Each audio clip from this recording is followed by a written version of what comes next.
Bismillahirrahmanirrahim. Assalamualaikum warahmatullahi wabarakatuh. Melalui channel Psycho Eduroom hari ini dan pada sesi psikologi perkembangan, saya akan melanjutkan materi terkait dengan perkembangan masa bayi. Ya, sebelumnya kita sudah bahas terkait dengan perkembangan prenatal atau perkembangan di dalam kandungan dan juga proses kelahiran. Berikutnya hari ini kita akan coba melihat sedikit mengenai masa bayi ya, bagaimana perkembangan pada masa bayi. Nah, sebelum beranjak ke sana, lebih detail seperti biasa, saya akan mulai dulu dengan tujuan pembelajaran kita hari ini ya.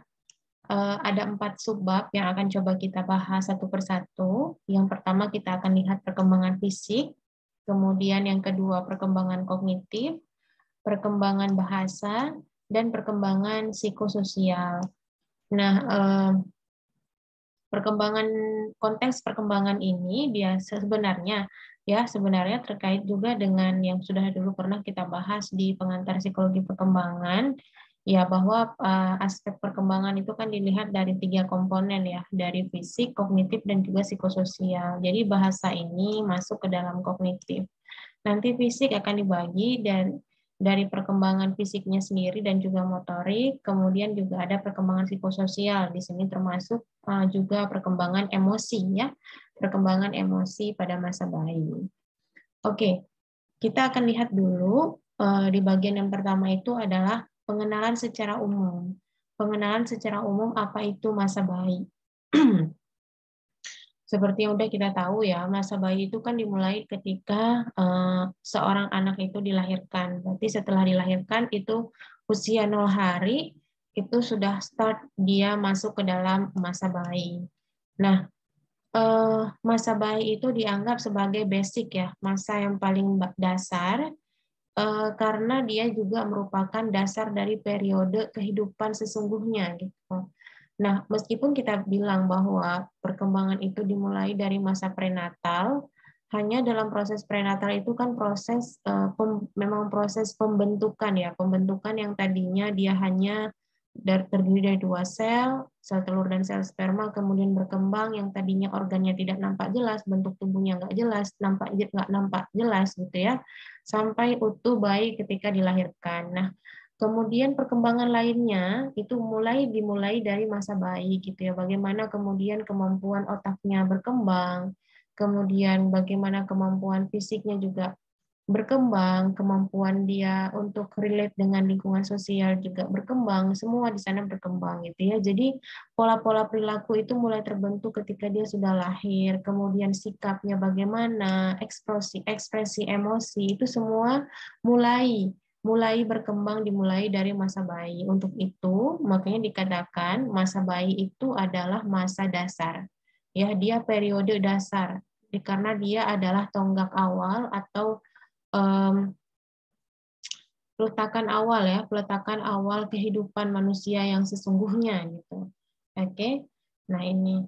Nah, kalau kita lihat dari usia, masa bayi sendiri itu dibagi menjadi 2 ya.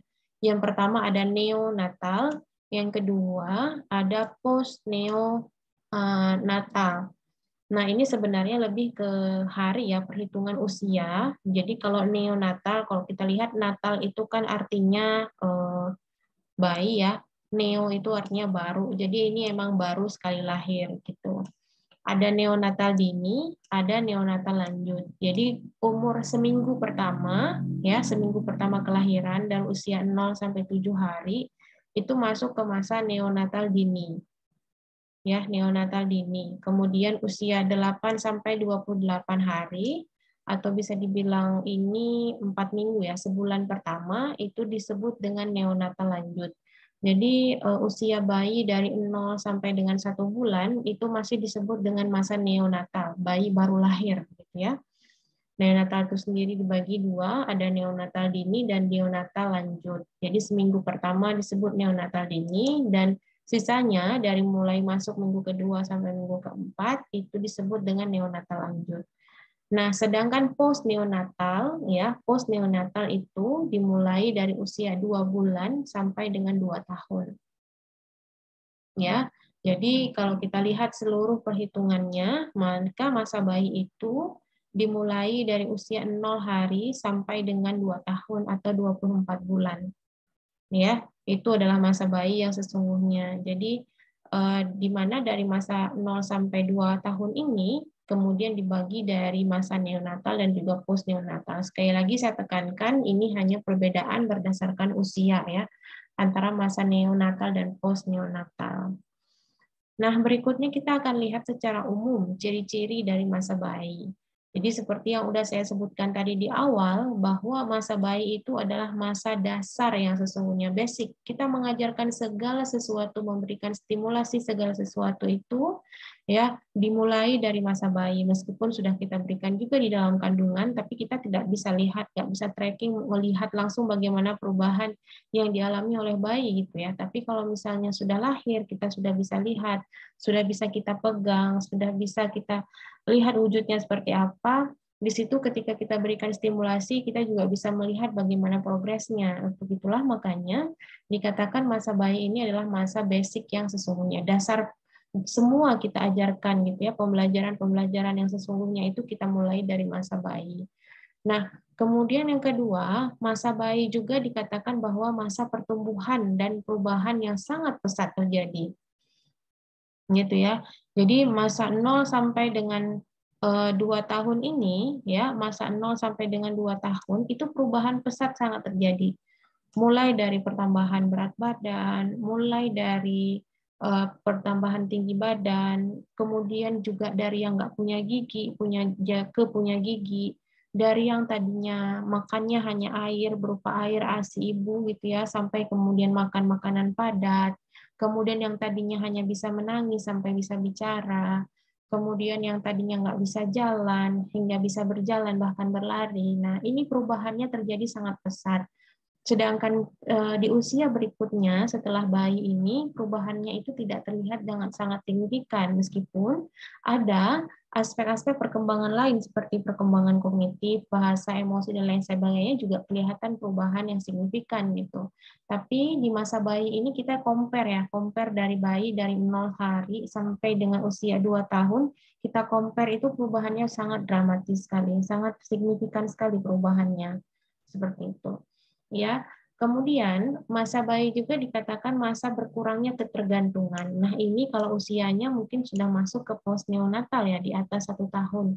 Mulai nampak keinginan untuk mandiri atau otonomi terhadap dirinya sendiri, tapi di awal-awal kelahiran ini ketergantungannya cukup besar ya, karena bayi tidak bisa melakukan apapun tanpa bantuan orang dewasa yang ada di sekitarnya. Sehingga kita bisa bilang kalau di awal-awal kehidupan memang dia sangat dependent sekali. Tapi seiring dengan pertambahan usia, kemudian kemampuan yang dia miliki juga semakin bertambah gitu ya. Jadi ketergantungan terhadap dirinya pun menjadi berkurang. Seperti itu. Ya. Kemudian berikutnya, nah ini terkait sama pembahasan yang tadi sebelumnya ya. Sebelumnya saya sebutkan bahwa berkurangnya ketergantungan. Maka di sini karena berkurangnya ketergantungan maka meningkatnya individualitas. Dia ingin melakukan semuanya sendiri, belajar, mulai. Bukan berarti dia mampu ya. Jadi konsepnya itu adalah bukan berarti di masa bayi ini dia mampu atau mahir melakukan segalanya, enggak. Tapi di masa ini adalah dia mulai ada keinginan untuk melakukan semuanya sendiri. Tapi tetap ya poinnya adalah scaffolding. Kalau kalian masih ingat teori Vygotsky, anak-anak tidak bisa melakukan itu sendiri, tapi dia mampu melakukan itu dengan bantuan orang lain ya. Jadi ketika muncul keinginannya untuk mandiri, untuk otonom seperti itu, maka kita sebagai orang dewasa yang membantu perkembangan anak itu harus betul-betul menyediakan ruang untuk anak juga menjadi individu yang seutuhnya ya, karena ketika dia ingin melakukan segala sesuatunya sendiri, ini menandakan bahwa anak itu sudah punya keinginan atau kehendak seperti itu. Nah, kemudian berikutnya, ciri berikutnya dari masa bayi adalah permulaan masa sosialisasi. Ya, Di sini bisa kita bilang bahwa sebenarnya ketika dalam kandungan kita kadang juga mengajak komunikasi bayi gitu ya, mengajak anak kita untuk berbicara, tapi tidak ada respon. Responnya mungkin hanya bentuk pergerakan, kita nggak bisa lihat ekspresi wajahnya, kita nggak bisa lihat apakah dia senang atau enggak dari ekspresi wajahnya seperti itu. Tapi ketika dia sudah dilahirkan, ketika kemudian kita beri stimulasi, kita ajak dia bicara atau dia melihat perubahan-perubahan vibrasi frekuensi tertentu yang ada di lingkungan, dia bisa melihat, kita bisa melihat, mengobservasi apa perubahan yang muncul dari ekspresi wajahnya, gitu ya. Kita bisa mengajak dia komunikasi. Nah, makanya di sini dikatakan masa bayi itu adalah masa permulaan sosialisasi. Ada umpan balik, ada feedback, ada sesuatu yang sifatnya itu adalah dua arah gitu ya. Ada stimulus dan juga ada respon.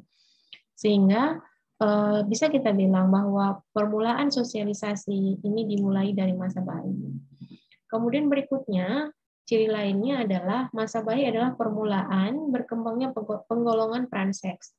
Jadi laki-laki dan perempuan, peran apa yang harusnya dimiliki oleh seorang perempuan, peran seperti apa yang kemudian dibentuk oleh lingkungan untuk melabel itu sebagai perilaku anak laki-laki seperti itu. Ya, ini sangat bergantung pada budaya dan juga lingkungan anak. Nah, di sini kita mengajarkan tentunya pada anak. Anak belum sepenuhnya paham gitu ya. Ketika kita tanyakan dia laki-laki atau perempuan, tentu dia nggak tahu gitu menjawab asal atau sembarang. Tapi di sini kita mulai mengajarkan apa-apa saja ya, apa namanya yang harus dilakukan oleh anak perempuan, kemudian anak laki-laki ya sampai batas umur 2 tahun itu tidak sama ya ketika kita mengajarkan sesuatu pada anak yang lebih dewasa daripada itu. Seperti tapi ini sudah mulai diajarkan sedikit demi sedikit. Kemudian berikutnya adalah bayi itu adalah masa yang menarik. Kenapa dibilang menarik gitu? Mungkin kita sebagian besar dari kita setuju ya kalau kita katakan bahwa masa bayi itu adalah masa yang sangat menggemaskan gitu. Kita melihat bayi dengan kepala yang besar, kemudian perut yang buncit seperti itu ya. Kemudian juga cara dia yang belum bisa bicara seperti orang dewasa, kemudian tangisannya, senyumannya, semuanya itu adalah hal yang menarik gitu. Bahkan ketika dia menangis pun ada kalanya itu menjadi sesuatu yang menarik gitu ya. Nah, menggemaskan gitu, yang mungkin kalau kita lihat pada orang dewasa itu menjadi nggak cocok gitu. Nah, ini makanya disebutkan bahwa apa namanya lagi lucu-lucunya gitu, masa yang lagi lucu-lucunya itu adalah masa bayi. Kemudian berikutnya adalah masa bayi merupakan masa permulaan kreativitas, karena ini juga terkait dengan perkembangan kognitif ya. Anak mulai mengeksplor apapun yang ada di lingkungan sekitarnya, dia mulai ingin cari tahu apa yang ada di lingkungan, kemudian dari sana dia juga akan belajar pastinya, ya. Dia akan belajar mengenal apapun yang ada di lingkungannya, sehingga itu bisa meningkatkan kreativitas ya. Kalau kita lihat misalnya ketika usia bayi, di sini kan kalau lihat tahapnya Sigmund Freud, dia masih ada di tahap oral. Nah, di tahap oral ini kan anak akan memasukkan segalanya ke dalam mulut gitu. Nah, pada awal perkembangan, pada awal kelahiran dia belajar untuk menyusui di sana, belajar untuk menghisap dan juga menelan. Kemudian seiring dengan pertambahan usianya ya pelan-pelan sebulan, 2 bulan, kemudian dia mengenal benda-benda yang ada di sekelilingnya, dia coba raih itu dengan tangannya, kemudian dipegang dan dimasukkan ke dalam mulut. Nah, di sini juga berjalan ya kreativitasnya, artinya dia mulai mengenal, oh ini sesuatu yang keras ya, oh ini sesuatu yang lembek. Dari sana dia juga mengenal tekstur makanan gitu, kemudian dia kenal juga, oh ini bisa dimakan, oh ini nggak bisa dimakan. Jadi dia semua mencoba hal-hal baru, sehingga dari sana juga dia akan belajar gitu. Kemudian masa bayi juga adalah masa yang berbahaya di satu sisi ya. Jadi makanya ini perlu sekali dampingan dari orang dewasa, terutama orang tua gitu. Baik dari perkembangan fisiknya, jika tidak distimulasi dengan baik, bisa jadi akan mengalami masalah ya. Kemudian perkembangan motoriknya juga, ini juga perlu distimulasi. Kemudian makanan yang cukup, gizi gitu ya, karena bayi-bayi di awal kelahiran, di awal kehidupannya ini kan butuh sekali berat badan ya, butuh sekali ke peningkatan berat badan, karena biasanya dari sana dilihat dia itu sehat atau enggak gitu, signifikan atau enggak, apalagi di bulan-bulan awal kelahiran gitu ya. Jadi pertambahan berat badan itu menjadi tolak ukur yang sangat penting, yang sangat penting untuk melihat apakah anak ini berkembang sehat atau enggak. Meskipun nanti setelah bertambah usia, apalagi dia sudah bergerak dengan sangat aktif, biasanya berat badan sudah tidak lagi berkembang signifikan gitu ya. Nah, tapi di sini poinnya adalah kita harus tahu tugas perkembangan apa yang perlu dilewati anak di setiap usianya, sehingga ketika kita tahu tugas perkembangannya apa, ketika ada kendala, atau ketika kita lihat, oh ini nggak progresif, tapi sebaliknya regresif, nah di situ kita bisa worry gitu, atau bisa mulai mulai apa namanya, mulai mencari tahu apa problemnya, sehingga bisa ditangani lebih dini, seperti itu. Ya, kemudian, nah tadi ciri-ciri secara umum pada masa bayi. Nah, ini adalah tugas perkembangan besar, meskipun banyak hal lain yang menjadi tugas perkembangan pada masa bayi. Tapi ini poin pertama, makanya dikatakan masa ini adalah masa perubahan yang sangat signifikan ya, sangat pesat sekali. Pertama adalah makan, gitu ya. Dari mulai lahir, bayi akan belajar untuk makan karena dia butuh makan untuk bertahan hidup gitu. Nah, makan di awal-awal kehidupan ya biasanya dia akan dapatkan dari ASI ibunya ya. Dari ASI ibunya di situ dia belajar untuk menghisap dan juga menelan. Nah, seiring dengan bertambahnya usia, kemudian giginya tumbuh, biasanya di sini tekstur makanan pun akan dinaikkan gitu ya, yang mulainya hanya bubur, sifatnya bubur mungkin cair, kemudian berubah ke bubur padat sampai akhirnya makanan keluarga seperti itu. Jadi, mulai yang tadinya dia mungkin makan disuapi sampai bisa makan sendiri, makan bisa menggunakan dengan berbagai media, itu juga menjadi proses belajar buat dia gitu ya. Dimakan menggunakan sendok, makan menggunakan tangan, kemudian juga minum ya, minum bisa menggunakan botol, menggunakan gelas, menggunakan sendok dan seperti itu. Jadi media-media seperti ini menjadi wadah ya, menjadi media untuk bayi untuk belajar terutama dalam konteks makan seperti itu. Kemudian juga gerak motorik. Kalau kita bicara gerak, maka ini akan berhubungan dengan motorik ya. Motorik sendiri kan ada dua ya, ada motorik halus dan juga motorik kasar, fine dan gross motorik development gitu. Nah, untuk yang gross atau yang kasar, ini biasanya terkait dengan pergerakan kaki dan tangan, seperti misalnya menendang, meraih sesuatu, seperti itu ya. Jadi ini juga perlu dilatih gitu. Misalnya misalnya kita letakkan ada sesuatu mainan di depan dia, ada nggak keinginan dia untuk meraih benda yang ada di depannya seperti itu. Atau kita letakkan ketika kita tidurkan, kemudian kita letakkan mainan yang dia suka di hadapannya, ada nggak keinginan dia untuk membalikkan badan dan seterusnya seperti itu. Ini juga menstimulasi otot tubuhnya seperti itu ya.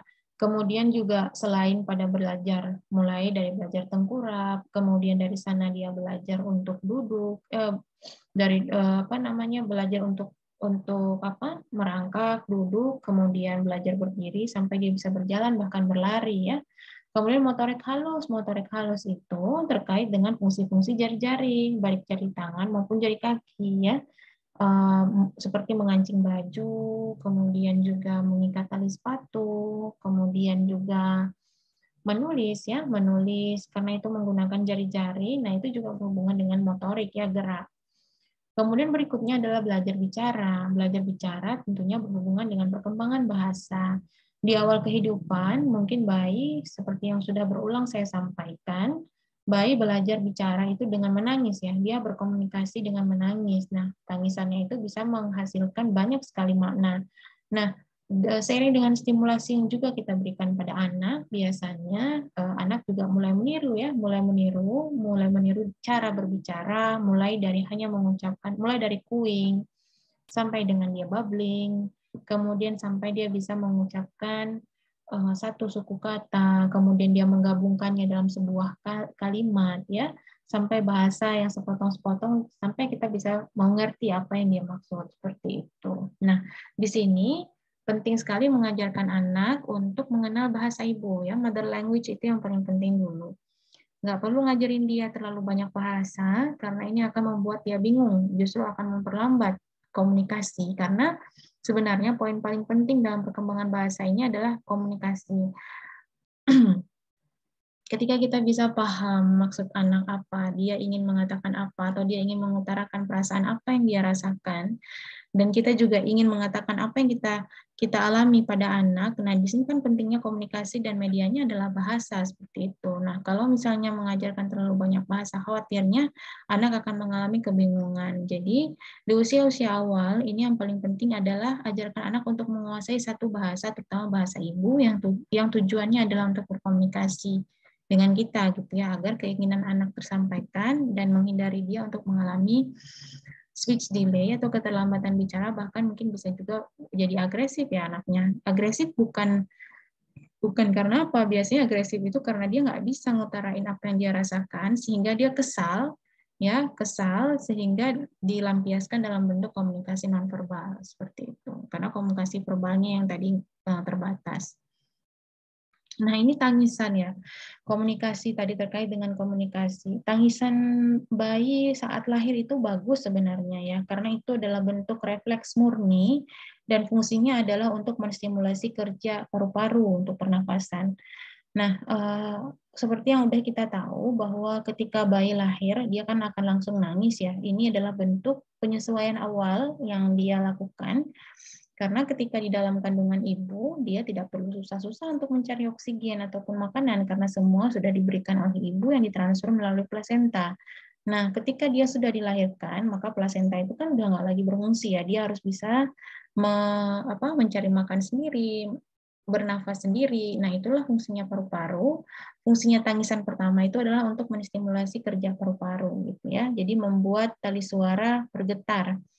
Kemudian paru-paru juga akan akan memompa gitu ya, akan terpompa sehingga oksigen itu akan masuk ke dalam darah. Itu fungsi tangisan bayi ketika lahir gitu ya. Jadi makanya kalau bayi nggak lahir itu biasanya akan di stimulasi supaya dia bisa nangis. Karena kalau dia nggak nangis berarti dia nggak bisa hirup oksigen tadi ya, karena paru-parunya tidak terpompa gitu. Kemudian kita lihat sedikit makna lain dari tangisan. Ini menurut beberapa ahli filosofi tentunya, termasuk juga Freud. Freud melihatnya dari sudut pandang psikologi ya. Jadi ada pendapat Immanuel Kant yang pertama. Immanuel Kant mengatakan bahwa tangisan itu adalah belenggu kepancainderaan gitu ya. Jadi proses belenggu panca indera itu mulai terasa gitu. Kalau dalam kandungan tadi ya panca indera ini kan enggak terekspos dengan stimulasi atau stimulus yang ada di lingkungan. Ketika lahir panca indera ini kan harus bekerja ya, karena dia berfungsi sebagai sensorik yang bekerja sehingga dianggap bahwa ketika bekerja itu sesuatu yang menderita gitu ya, makanya kemudian si anak menangis. Itu menurut Immanuel Kant. Kalau menurut Freud itu mengatakan bahwa keinginan bayi untuk kembali lagi dalam kandungan, karena di dalam kandungan itu lebih tenang, lebih aman, lebih lembut, dan lebih hangat. Kalau di luar itu banyak sekali sesuatu yang nggak aman gitu, nggak nyaman, sehingga buat bayi itu menangis. Kemudian kalau menurut Heidegger, dia mengatakan bahwa tangisan itu adalah pertanda bahwa bayi itu mempunyai kesadaran, dan itu dianggap sebagai sebuah reaksi spontan yang disebabkan oleh dorongan dari dalam diri. Jadi tangisan menurut Heidegger itu adalah bentuk kesadaran seorang manusia gitu ya. Nah, ini adalah beberapa definisi dari tangisan menurut beberapa ahli. Nah, apa aja sih penyesuaian yang biasanya dialami oleh bayi ketika sudah dilahirkan? Yang pertama itu adalah penyesuaian perubahan suhu. Ya, seperti yang sudah tadi disebutkan bahwa di dalam kandungan itu suhunya hangat. Ketika sudah lahir, dia harus bisa menyesuaikan dengan perubahan suhu, perubahan temperatur di dalam lingkungan yang berubah dengan sangat signifikan ya. Kemudian yang kedua bernafas, ya, bernafas, menghisap atau menelan ini berhubungan dengan pertahanan kelangsungan hidup ya. Kalau dalam kandungan dia mendapatkan ini dengan mudah dari ibunya, tapi ketika sudah lahir dia harus bisa bernafas sendiri, harus bisa makan sendiri dengan menghisap dan menelan. Kemudian pembuangan. Pembuangan ini berhubungan dengan ekskresi ya, baik itu berupa feses ataupun urin. Nah, ini juga nantinya mungkin di awal kehidupan bayi itu belum bisa mengontrol, tapi di sini juga kita nanti di akhir masa bayi kita udah bisa ngajarkan dia toilet training, di mana dia harus mengontrol buang air besar dan juga buang air kecil. Gitu. Nah, apa aja sih yang bisa berpengaruh terhadap kondisi penyesuaian bayi? Tadi yang pertama adalah lingkungan.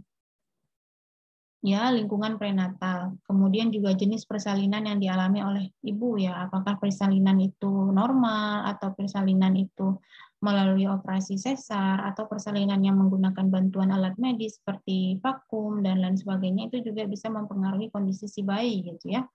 Kemudian pengalaman yang berhubungan dengan persalinan, pengalaman ibu gitu ya, pengalaman ibu yang berhubungan dengan persalinan. Apakah pengalaman yang memang menyakitkan di periode kelahiran sebelumnya sehingga dia banyak khawatir ya, khawatir apakah misalnya atau misalnya persalinan sebelumnya sangat menyakitkan sehingga atau dia mengalami post traumatic postpartum depression misalnya sehingga dia menolak untuk menyusui bayinya dan seterusnya, apakah itu akan dialami lagi pada kelahiran sekarang atau enggak. Kemudian lamanya periode kehamilan, ini bisa jadi berhubungan dengan prematur misalnya, dan juga sikap orang tua terhadap kelahiran bayi. Apakah itu anak yang memang sudah dinanti-nantikan kelahirannya, atau misalnya anak yang nggak diharapkan gitu. Ini juga sangat berpengaruh terhadap penyesuaian bayi terhadap lingkungan gitu ya. Karena penyesuaian ini, 4 hal ini, itu nggak bisa dia lakukan hanya sendiri. Ya, ini sangat dibutuhkan bantuan dari orang dewasa, terutama orang tua. Ya, misalnya kayak menghisap, menelan, ini kan perlu pelekatan ya saat proses menyusui, nggak bisa sembarangan gitu ya, karena kalau pelekatan yang salah bisa jadi nanti proses menyusui menjadi nggak lancar. Kemudian juga proses bernafas ini juga perlu perlu diajarkan juga dan seterusnya. Ya, ini semua sangat berhubungan. Jadi keterkaitan ya satu sama lain, karena ini semua akan membantu bayi untuk menyesuaikan diri ketika dia sudah dilahirkan. Lingkungan prenatal, lingkungan di dalam kandungan, ya sehat atau enggak ketika di dalam kandungan bayinya, posisinya seperti apa, sungsang atau enggak, dan lain seterusnya ya. Kemudian, oke, ini kita masuk ke pertanyaan pertama. Kalian bisa jelaskan apa aja ciri khas pada masa bayi. Tadi saya sudah sebutkan beberapa ya, rasanya ada 9. Ya, kalau nggak salah, kalian silahkan jelaskan menggunakan bahasa sendiri. Oke, baik, kita akan coba lihat perkembangan fisiknya. Ya, perkembangan fisik ini akan terkait juga dengan perkembangan motorik bayinya ya. Kita lihat dulu perkembangan fisiknya. Nah, 6 bulan pertama dikatakan di sana terjadi pertumbuhan yang cukup pesat. Kemudian di tahun pertama biasanya berat badan akan bertambah lebih besar dibandingkan tinggi badan. Tinggi badan biasanya nggak nampak signifikan. Kalau lahir misalnya tingginya 48, 49, 50 cm, biasanya di akhir tahun pertama paling nambah 10 cm. Nggak signifikan. Tapi kalau berat badan biasanya di akhir tahun pertama itu 3 kali berat lahir. Ya, misalnya kalau dia lahir 3 kilo, maka di akhir usianya yang pertama, di ulang tahunnya yang pertama, maka berat badannya harus ada 9 kilo minimal gitu. Dan tidak ada perbedaan signifikan antara pertumbuhan antara anak laki-laki dan perempuan ya, biasanya akan relatif sama sih. Gitu. Ini ya, pertambahan berat badan 1 tahun rata-rata 3 kali waktu lahir dan biasanya sudah muncul gigi susu ya, dan jumlahnya beragam sih pada setiap anak, nggak mesti sama. Ada yang mungkin belum tumbuh, ada juga nggak ada masalah. Kemudian ada juga yang mungkin giginya udah ada 4, baru aja 2 dan seterusnya nggak ada masalah. Kemudian berat otak bayi, ya, berat otaknya itu 1/8 dari berat keseluruhannya. Jadi kalau misalnya beratnya 8 kilo, ya 8 kilo berarti berat otaknya itu ada 1 kilo gitu. Kemudian pada usia 2 tahun perkembangan berat otak baru kemudian akan berkembang dengan sangat signifikan. Selain dari berat otaknya bertambah, fungsinya juga mengalami pertumbuhan yang sangat signifikan. Itulah makanya perlu distimulasi ya supaya perkembangan kognitifnya jadi optimal. Kemudian pada perkembangan fisik ini ada juga perkembangan motorik. Nah, perkembangan motorik ini berhubungan dengan gerak, ya, berhubungan dengan gerak. Kalian bisa lihat nih, waktu lahir dia hanya sering tidur saja, ya, tidur saja. Kalau misalnya mau balik pun biasanya kita yang balikkan posisi tidurnya. Kemudian umur 3 bulan udah mulai bisa tengkurap, kepalanya juga sudah mulai bisa menengadah ke atas. Kemudian usia 4 sampai 5 bulan udah bisa berputar-putar, bisa memegang kakinya, kadang-kadang masukin kaki ke mulut dan seterusnya. Kemudian juga usia 5 sampai 7 bulan dia sudah bisa menegak menyanggah tubuhnya. Waktu dia telungkup itu dia bisa nyanggah tubuhnya dengan tangan, kemudian kepalanya juga semakin tegak. Kemudian usia 6 sampai 8 bulan di sini dia sudah mulai merangkak, usia di sini 8 bulan juga dia sudah bisa duduk, ya. Usia 9 sampai 10 bulan udah mulai belajar pelan-pelan untuk berdiri dengan bantuan pastinya, apakah dia megang dinding atau misalnya benda-benda yang ada di sekeliling dia coba pegang pelan-pelan untuk berdiri sampai dengan dia bisa berjalan di usia kurang lebih di atas setahun. Ada nggak anak yang bisa jalan di bawah setahun? Ada, ya. Ada juga. Ada yang bisa jalan di atas setahun? Ada juga, seperti itu. Jadi beragam, ya. Jadi anak itu nggak sama, ya, nggak sama perkembangannya. Ada yang mungkin cepat jalan, ada yang juga mungkin yang cepat bicara, ada yang cepat tumbuh gigi dan seterusnya. Jadi nggak perlu di-compare anak satu dengan anak yang lain. Konsepnya adalah, saya tekankan sekali lagi, yang penting kita tahu tugas perkembangan anak itu apa. Ya, anak yang misalnya, oh dia harus bisa jalan, masa kritisnya sampai umur berapa? Ya, jadi kita pantau aja selama belum lewat masa kritis ya nggak ada masalah. Anak juga tahu kapan dia mau jalan. Ketika waktunya sudah tiba dia juga akan jalan kok. Jadi nggak perlu khawatir ya. Yang penting kita tahu tugasnya, tugas perkembangannya apa, dan tahu periode kritisnya itu sampai kapan. Ketika lewat periode kritis dan anak belum juga menunjukkan tanda-tanda harus menjalani tugas perkembangan tertentu, maka di situ baru kita bisa worry, ya. Nah, berikutnya adalah perkembangan kognitif. Nah, perkembangan kognitif ini terkait dengan perkembangan intelijensi dan juga bahasanya. Oke, kita lihat pelan-pelan ya. Usia 0 sampai 3 bulan. Ini juga masih bayi sekali. Di sini dia bisa memperhatikan benda yang bergerak, termasuk wajah ibu dan juga pengasuhnya. Kemudian bisa membedakan rasa manis, asam, pahit, dan asin. Dari mana? Dari ASI tentunya. Jadi apa yang dimakan oleh ibu, yaitu akan dirasakan juga oleh anak, gitu ya. Dari ASI, dari makanan yang ibu makan, misalnya rasanya apa, itu akan terekstraksi jadi ASI. Jadi dari situlah bayi bisa mengenal berbagai jenis rasa. Kemudian juga bisa mendeteksi perbedaan volume dan nada, tinggi, rendah. Dia bisa tahu, gitu ya. Kemudian menanggapi lingkungannya dengan ekspresi wajah. Dia mulai menunjukkan senyuman. Kemudian kalau nggak suka dia akan mengkerutkan dahi, seperti itu. Kemudian menunjukkan perilaku antisipasi seperti mencari dan menghisap susu ibu. Jadi kalau misalnya kita letakkan tangan kita misalnya di bibir dia, misalnya sebelah kiri kita letakkan, dia akan bergerak juga bibirnya ke arah kiri. Itu perilaku antisipasi seperti itu. Ini usia 0 sampai 3 bulan, ya. Kemudian di usia 6 sampai 6 bulan, ya, di sini dia udah mulai paham sebab akibat sedikit-sedikit. Ketika kita misalnya memberikan dia mainan, kita bunyikan, ketika kita berhentikan, dia bisa akan tarik tangan kita untuk membunyikan lagi karena dia ingin cari tahu dari mana suara itu datang, gitu ya. Kemudian memasukkan benda ke dalam mulut untuk mengeksplorasi. Tadi saya sudah jelaskan sekilas, ya. Dia akan belajar untuk memasukkan segala sesuatu yang dia lihat di lingkungannya itu ke dalam mulut, karena dari sanalah dia belajar. Dia bereksplor itu dari sana. Kemudian mulai meraih benda-benda yang ada di dekatnya, ya. Tadi misalnya kita letakkan sesuatu di depan dia, dia akan belajar untuk meraih, mengambil benda itu. Kemudian mulai nampak ada perasaan bosan nih kalau dia ditinggalin dalam waktu lama sendirian, gitu ya. Jadi bosannya itu biasanya dia bisa merengek atau menangis, seperti itu. Ya udah kelihatan perilaku ini. Kemudian juga di usia ini biasanya mengulangi tindakan menarik yang dilakukannya tanpa sengaja, misalnya narik selimut yang ada di atas badan dia, atau misalnya menarik baju, misalnya lagi menyusui kemudian dia tarik baju ibunya, seperti itu dia pegang, dia tarik. Kemudian juga sudah bisa menikmati bermain ciluk bak, dia ketawa, seperti itu ya. Kemudian tepuk tangan, mengambil benda, menyobek kertas, ya. Kemudian juga mengeksplorasi objek dengan memperhatikannya, dia ngelihat sesuatu kayak tadi kita perlihatkan benda berbunyi, dia akan lihat gitu ya. Kemudian ketika suaranya hilang, dia akan minta dibunyikan lagi. Kemudian meraih objek yang menarik perhatiannya, ya, yang dia suka, apalagi warnanya kontras. Kemudian membuka mulut ketika melihat makanan atau sendok yang dipegang oleh ibu gitu ya. Kalau lihat makanan, usia apalagi kalau udah mau 6 bulan, ini tanda-tanda dia mau udah mulai minta makan ya. Makanan pendamping ASI, kalau dia lihat makanan kita makan, dia mulai minta, dia tarik tangan kita, dia mau juga gitu. Atau lihat sendok memasukkan ke dalam mulut, biasanya dia mau juga gitu. Ini tanda-tanda bahwa dia siap untuk MPASI. Kemudian usia 6 sampai 9 bulan.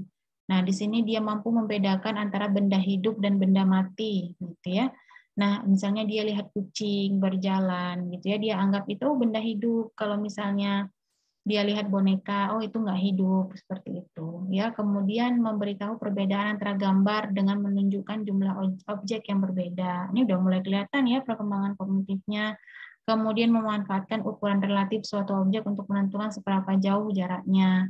Besar, kecil, dekat gitu ya. Kemudian dekat, jauh, menatap lebih lama pada benda yang menggantung di udara atau sesuatu yang membuat dia penasaran dilihatin lama seperti itu. Nanti kalian bisa lihat observasinya anak-anak usia 9 bulan kayak gini. Ya. Kemudian juga 12 bulan, ini udah setahun ya, udah setahun. Di sini dia udah tahu sesuatu yang tersembunyi ya, walaupun dia belum paham seutuhnya karena masih sensori motorik di sini. Kemudian juga mulai memahami bahwa ibu tidak hilang, tapi meninggalkan ruangan atau suatu tempat. Ini juga udah mulai kelihatan ya, mau masuk praoperasional, dia nggak apa namanya, dia paham bahwa ibunya ada walaupun nggak ada di penglihatan dia gitu. Mulai meniru tindakan yang diamatinya seperti berbicara di ponsel, kalau sering lihat orang tuanya berbicara di HP, dia mulai ikutan di ngomong juga. Kemudian juga kalau lihat orang tuanya sikat gigi, dia juga akan ikutan. Kemudian menanggapi permintaan verbal yang cukup sederhana, biasanya kalau diminta, mana udah dot, mana boleh minta, boleh minta, biasa dia akan coba kasih tangannya pada benda yang diminta seperti itu. Tentunya ini memang masih terbatas sekali ya, terbatas sekali, tapi sudah mulai menunjukkan ke arah sana. Kemudian juga mulai bisa dadah-dadah, kalau misalnya pergi, bisa main ciluk bak kayak tadi ya, kalau ditanya nama mungkin udah bisa sebutkan walaupun belum jelas, kemudian bisa mengoceh, bisa mengatakan mama atau mamam seperti itu ya. Kemudian tertarik pada benda-benda yang bersuara atau bergerak seperti itu. Karena itu biasanya dia akan kejar, akan cari tahu benda apa itu. Oke, kemudian perkembangan bahasa. Ini saya hanya nampakkan dari ini aja ya, dari gambar. Kalian bisa lihat nih usia 2 bulan, dia hanya bisa kuing, saya menyebutkan sesuatu a dalam waktu yang lama gitu ya. Kalau misalnya di usia 6 sampai 9 bulan udah bisa babbling. Babblingnya itu mama, ma, papa. Kalau ini kan kelihatan ya, hanya huruf vokal aja yang dia sebutkan nih. Kalau di sini dia sudah ada huruf vokal dan sudah ada huruf konsonan, itu babbling. Tapi kalau misalnya udah usia setahun, biasanya udah jelas nih, udah bisa diulang nih, babblingnya udah 2 kata. Mama, papa. Kalau usia 2 tahun, biasanya udah bisa menggabungkan jadi 2 kata, dan seterusnya. Ini ya perkembangan bicara pada anak, mulai dari kuing, babbling, sederhana, sampai kita sudah bisa menggabungkan beberapa kata. Baik, kita masuk ke pertanyaan yang kedua. Pertanyaan yang kedua, jelaskan perkembangan kognitif dan juga perkembangan bahasa pada masa bayi. Tadi saya sudah jelaskan ya, silahkan dituliskan di kertas seperti biasa. Baik, kita akan lihat yang terakhir, perkembangan psikososial. Di sini akan terkait dengan perkembangan sosial dan juga perkembangan emosi pada bayi. Oke. Pertama kita akan lihat dulu di bulan pertama ya. Di bulan pertama di sini sudah nampak sebenarnya perkembangan sosial dan emosi, tapi memang tentu belum jelas ya, belum nampak begitu jelas dan masih sangat terbatas. Di sini dia masih menggunakan kontak mata untuk berkomunikasi, lihat, atau dengan menangis itu udah pasti, atau gerakan-gerakan tubuh tertentu. Ya, gerakan-gerakan tubuh tertentu, misalnya melihat, menoleh, dan seterusnya ketika dia mendengar sesuatu yang nggak asing dari dia, misalnya suara ibunya, seperti itu. Ini kan kalau bulan pertama masih neonatal ya, bayi baru lahir. Kemudian bulan kedua di sini peningkatan ekspor emosi, biasanya udah ada senyuman ya, kalau didatengin dia udah mulai senyum, kalau dipanggil namanya udah mulai senyum seperti itu. Kemudian memandang orang-orang di sekelilingnya lebih lama dilihat seperti itu ya, dilihat lama, dipandangi lama gitu ya. Dan ketika kita ajak dia komunikasi berbicara ya, walaupun dia nggak bisa merespon dengan komunikasi yang sama, tapi biasa dia mulai ketawa, mulai kuing juga dia ngomong seperti itu ya. Kemudian bulan ketiga hampir mirip, tapi di sini dia sudah bisa melempar senyuman disertai dengan menggumam ketika diajak berinteraksi. Kemudian sudah mampu menirukan beberapa ekspresi, ketika senyum dia juga bisa senyum, ikutan senyum, kalau mengkerut dia bisa juga mengkerut seperti ini ya. Nah ini. Kemudian bulan ke-7 sampai bulan ke-8 di sini dia udah mulai nampak malu-malu. Kalau misalnya ketemu sama orang yang asing buat dia, yang nggak pernah dia lihat, biasa dia akan malu atau bahkan menangis seperti itu. Berarti ini udah nampak, dia udah bisa membedakan orang yang sering dia lihat dan jarang dia lihat. Kemudian di sini juga udah bisa mulai menurunkan ucapan-ucapan ibunya, karena di sini udah bisa kan dia meniru kata mama, papa, mamam seperti itu, udah bisa sebut. Kalau kita ajarkan dia udah bisa tiru. Kemudian usia 11 sampai 12 bulan. Nah, ini udah setahun ya. Di sini udah lebih responsif pastinya ya, dia udah bisa marah, udah bisa senang, kemudian juga ketika dia senang, ketika dia lihat sesuatu benda, kemudian dia berhasil mengeksplor itu dengan baik, biasa dia akan ketawa sendiri gitu ya, akan senang gitu. Nah, usia setahun. Baik, ini ya yang terakhir. Jadi apa saja ciri-ciri perkembangan psikososial pada masa bayi? Tadi kalian bisa jelaskan berdasarkan dengan usianya ya, berdasarkan usianya. Baik, terima kasih banyak. Ini saya cukupkan sampai di sini penjelasan mengenai perkembangan masa bayi. Menarik ya sebenarnya kalau kita lihat ya. Ini menjadi awal kehidupan, kita sudah melewati itu semua, meskipun itu tidak ada dalam kenangan sekarang. Kalau dilihat ya, kalau kita bayangkan mungkin kita nggak ingat apa yang terjadi pada masa bayi kita dulu, tapi yakinlah pastinya kita udah lewati masa itu, dan mungkin kita akan melihat orang-orang di sekeliling kita, anak-anak kita nanti, atau keponakan-keponakan kalian yang sedang melalui masa itu. Kalian bisa tracking lagi apa yang saya jelaskan, apakah benar nih seperti teori atau enggak ya. Semoga bisa dipahami penjelasan saya. Jika ada pertanyaan, kalian boleh drop question-nya di dalam kolom komentar di channel Psycho Eduroom di bawah video ini ya. Terima kasih banyak, saya cukupkan sampai di sini. Wassalamualaikum warahmatullahi wabarakatuh.